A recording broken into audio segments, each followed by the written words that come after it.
Hello students, आज हम लोग कोऑर्डिनेशन कंपाउंड के लेक्चर 32 में डिस्कस करेंगे सीएफटी और वीबीटी बेस्ड कुछ क्वेश्चन पर। तो सबसे पहले शुरुआत करते हैं कुछ क्वेश्चन से। यहाँ मैंने एक कॉम्प्लेक्स लिया हुआ है FeH2 5NO and CrNH3 6NO2 thrice. Both are paramagnetic species with spin only magnetic moment 3.93। ये वैल्यू आपको यहाँ दिया हुआ है 3.93।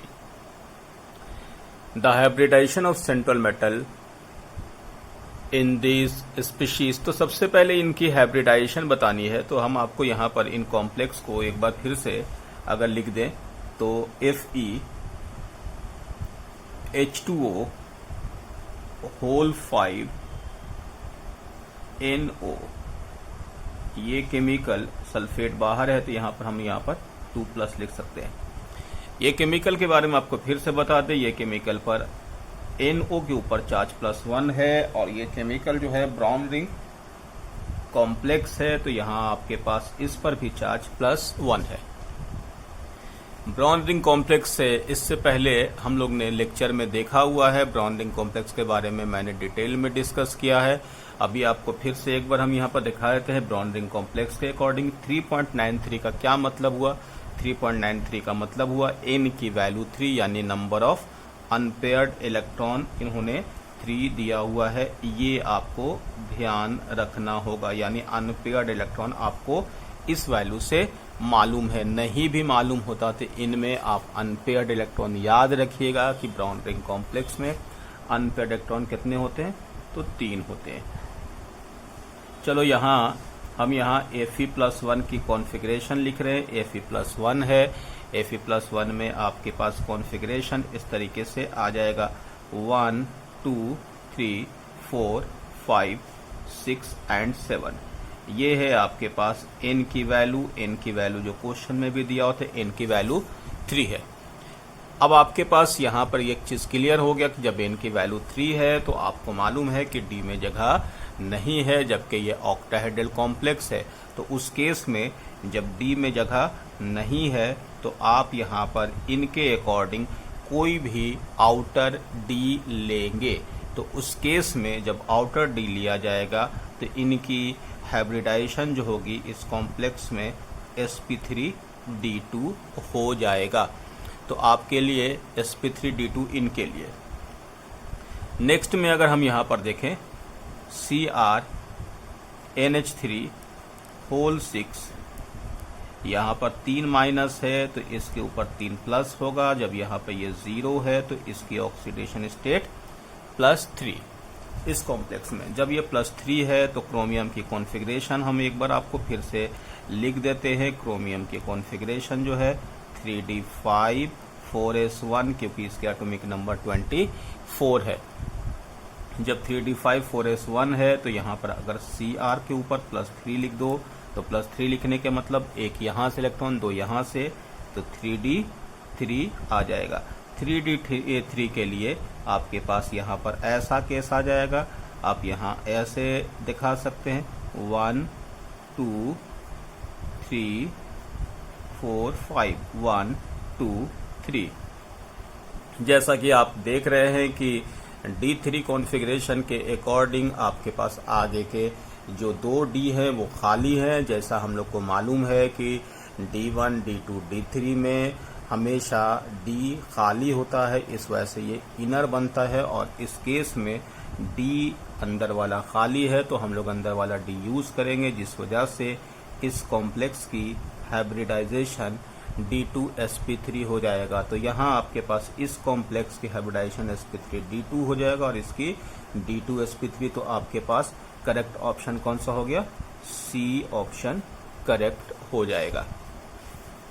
अब उसी के नीचे आते हैं। नेक्स्ट में हम लोग के पास जो गिवन कॉम्प्लेक्स है वो है among the following ions which has the highest paramagnetism. Highest paramagnetism का मतलब हुआ कि कौन से कॉम्प्लेक्स में ज़्यादा से ज़्यादा अनपेयर्ड इलेक्ट्रॉन देखने को मिलते हैं। तो अभी आपने Cr का देख ही लिया। अगर हम एक बार फिर से इसको लिख दें कि इस वाले कॉम्प्लेक्स में 0 है, यहाँ पर +3 है, तो Cr+3 हो गया। Cr+3 के लिए यहाँ D3 कॉन्फ़िगरेशन है और आपने देख लिया D3 कॉन्फ़िगरेशन के अकॉर्डिंग।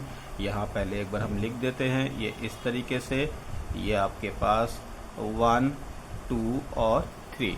तो यहाँ n की वैल्यू इस कॉम्प्लेक्स में 3 आ गया। ये D3 कॉन्फ़िगरेशन। ये है आपके पास FeH2O। FeH2O के लिए यहाँ पर 0 है, तो यहाँ पर +2 होगा। तो यहाँ पर +2 के लिए कॉन्फ़िगरेशन क्या हो जाएगा, तो आपके पास यहाँ पर आयरन के लिए एक बार फिर से हम आपको लिख देते हैं 3, 6 और 4s2। तो आयरन के लिए +2 अगर लिखेंगे तो क्या हो जाएगा, +2 के लिए 2 यहाँ से इलेक्ट्रॉन हटा दो तो 3d6 हो जाएगा। चलो इसकी कॉन्फ़िगरेशन लिखते हैं।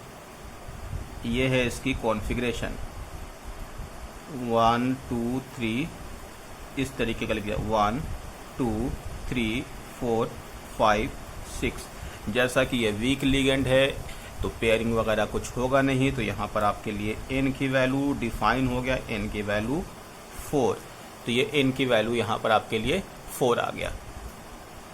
कॉपर का कॉन्फ़िगरेशन आपको पता है, कॉपर के लिए 29 होता है, तो 3d10 और 4s1 होगा, तो इसमें कोई टेंशन नहीं है।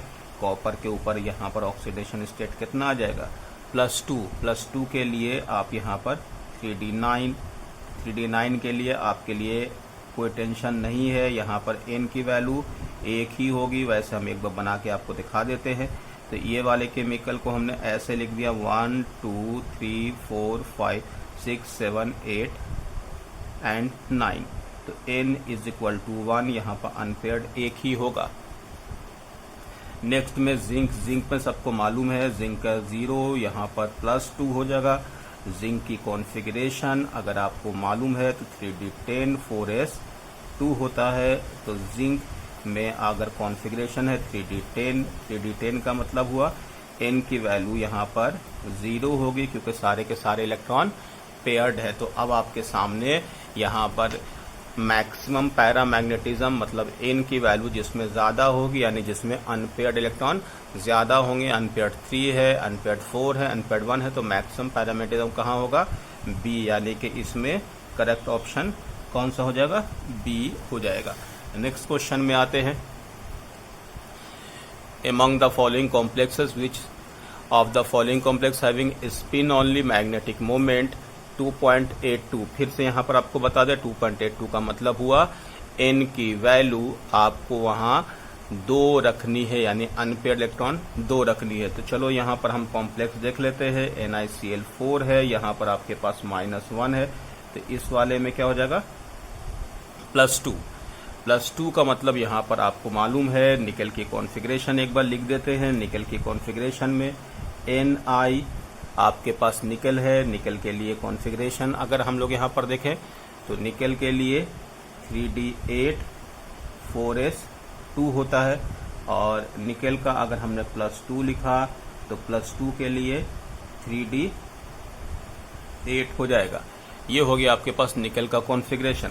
तो चलो यहाँ पर ये आपके पास इस केमिकल को अगर हम लोग यहाँ पर लिखते हैं तो इस केमिकल में हम लोग के पास एक ऑप्शन यहाँ पर हो जाएगा कि इनको हम यहाँ पर निकल के +2 को डिफाइन करते हैं। तो ये देखिए ऐसा होगा, ये हो गया इस तरीके का 1, 2, 3, 4, 5, 6, 7, 8। ये आपको यहाँ पर दिया हुआ है, तो इसका मतलब ये हुआ यह वीक लिगेंड है, तो n की वैल्यू यहाँ पर 2 डिफाइन हो गई, यानी कि n की वैल्यू 2, यानी कि मैग्नेट्रॉन के अकॉर्डिंग 2.82 वैल्यू आ जाएगा। यहाँ पर भी लिखो 0 और यहाँ पर है +2, ये +2 केमिकल है, और आपको यहाँ मालूम है कि ये D8 कॉन्फ़िगरेशन है। तो इस वाले केमिकल में भी एक बार फिर से आपको कॉन्फ़िगरेशन वाला केस यहाँ पर भी देखिए n की वैल्यू 2 है। जब n की वैल्यू 2 है और ऑक्टाहेड्रल है, हम लोग ने पहले डिस्कस किया हुआ था, लेकिन एक बार हम फिर से आपको दिखा देते हैं कि इस वाले में कॉन्फ़िगरेशन के अकॉर्डिंग आपको कोई टेंशन नहीं लेना है, लेकिन फिर भी आप यहाँ पर इसको ऐसे करके देख सकते हैं। ये मैंने यहाँ पर T2G और EG वाला डायग्राम बना दिया। 1 2 3 4 5 6 7 8। यहाँ आपको मालूम है कि D8 D9 और D10 में किसी भी तरीके का अरेंजमेंट लिगेंड की वजह से चेंज नहीं होता है। तो यहाँ पर भी आप देख सकते हैं कि N की वैल्यू दोनों कॉम्प्लेक्स में सेम है, चाहे यहाँ पर ये हो चाहे ये हो या कोई और भी लिगेंड हो।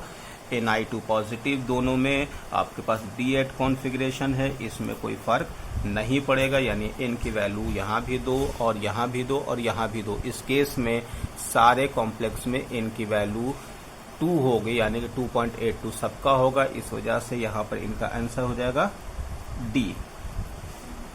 नेक्स्ट क्वेश्चन में बढ़ते हैं। इसके बाद यहाँ पर complex which of the following को having spin only magnetic moment 2.82। देखो फिर से वही क्वेश्चन आ गया। 2.82 किसका होगा वो देख लें।